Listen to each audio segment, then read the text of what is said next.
कि इस तरह के जजेस भी, छोटे छोटे जजेस बैठे हुए हैं जो इस देश में आग लगवाना चाहते हैं। कोई मतलब नहीं है। अजमेर शरीफ पर हमारे प्रधानमंत्री स्वयं चद्दर भिजवाते हैं, सारे देश के लोग, दुनिया भर के लोग आते हैं वहाँ। अब उसको विवादों में डालना बहुत ही घृणित और ओछी मानसिकता का प्रतीक है। और ये यही नहीं, ये सत्ता में बने रहने के लिए बीजेपी समर्थित लोग कुछ भी कर सकते हैं। देश में आग लग जाए इनसे कोई मतलब नहीं, सत्ता में बने रहें बस।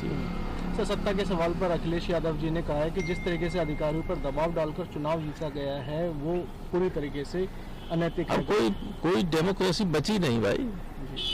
मनमाने तरीके से डंडे के बल पर, गोली के बल पर लोगों को वोट न डालने दिया जाए।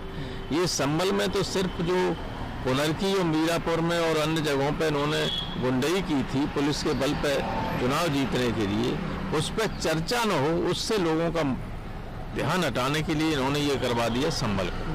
तो बर्क साहब ने कहा है कि उनका नाम जो है एफआईआर में इसलिए डाला गया ताकि सच्चाई सामने ना आ सके, उसे छिपाया जा सके। तो वहाँ कोई जाने नहीं दे रहे, इसलिए सच्चाई तो जब जाएगी, कोई डेलीगेशन जाएगा, एमपी जाएंगे तो मालूम पड़ जाएगा कितनी गड़बड़ी की है वहाँ के प्रशासन ने। प्रशासन संभल के मामले में 100% दोषी है और जिस दिन निष्पक्ष होगी तो उसमें बड़े बड़े अधिकारी जेल चले जाएं।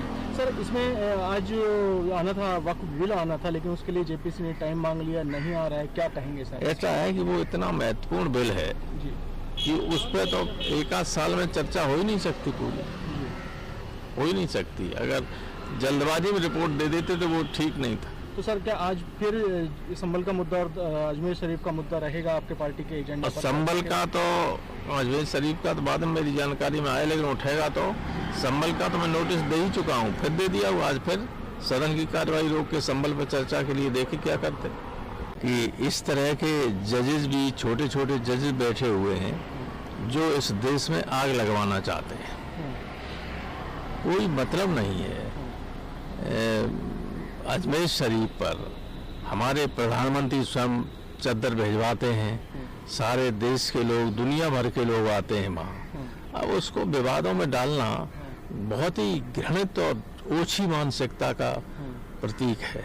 और ये यही नहीं, ये सत्ता में बने रहने के लिए बीजेपी समर्थित लोग कुछ भी कर सकते हैं। देश में आग लग जाए इनसे कोई मतलब नहीं, सत्ता में बने रहें बस। सर, सत्ता के सवाल पर अखिलेश यादव जी ने कहा है कि जिस तरीके से अधिकारियों पर दबाव डालकर चुनाव जीता गया है वो पूरी तरीके से अनैतिक है। अब कोई डेमोक्रेसी बची नहीं भाई। मनमाने तरीके से डंडे के बल पर, गोली के बल पर लोगों को वोट न डालने दिया जाए। ये संभल में तो सिर्फ जो पुनरकी और मीरापुर में और अन्य जगहों पे इन्होंने गुंडई की थी पुलिस के बल पे चुनाव जीतने के लिए, उस पर चर्चा न हो, उससे लोगों का ध्यान हटाने के लिए इन्होंने ये करवा दिया संभल को। तो बर्क साहब ने कहा है कि उनका नाम जो है एफआईआर में इसलिए डाला गया ताकि सच्चाई सामने ना आ सके, उसे छिपाया जा सके। तो वहाँ कोई जाने नहीं दे रहे, इसलिए सच्चाई तो जब जाएगी, कोई डेलीगेशन जाएगा, एमपी जाएंगे तो मालूम पड़ जाएगा कितनी गड़बड़ी की है वहाँ के प्रशासन ने। प्रशासन संभल के मामले में 100% दोषी है और जिस दिन निष्पक्ष होगी तो उसमें बड़े बड़े अधिकारी जेल चले जाएं। सर, इसमें आज आना था, वक्फ बिल आना था, लेकिन उसके लिए जेपीसी ने टाइम मांग लिया, नहीं आ रहा है, क्या कहेंगे सर? ऐसा है कि वो इतना महत्वपूर्ण बिल है जी कि उस पर तो एक आध साल में चर्चा हो ही नहीं सकती, पूरी हो ही नहीं सकती। अगर जल्दबाजी में रिपोर्ट दे देते तो वो ठीक नहीं था। तो सर, क्या आज फिर संभल का मुद्दा और अजमेर शरीफ का मुद्दा रहेगा आपके पार्टी के एजेंडा पर? संभल का तो, अजमेर शरीफ का तो बाद में मेरी जानकारी में आया, लेकिन उठेगा तो संभल का तो मैं नोटिस दे ही चुका हूँ, फिर दे दिया हूँ। आज फिर सदन की कार्रवाई रोक के संभल पर चर्चा के लिए देखे क्या करते। अगर आप ये वीडियो YouTube पर देख रहे हैं तो हमारे चैनल को सब्सक्राइब कर बेल आइकन दबाएं और Facebook पर देख रहे हैं तो हमारे पेज को लाइक करें। 8 मिलियन+ सब्सक्राइबर, आपके इस भरोसे के लिए बहुत धन्यवाद।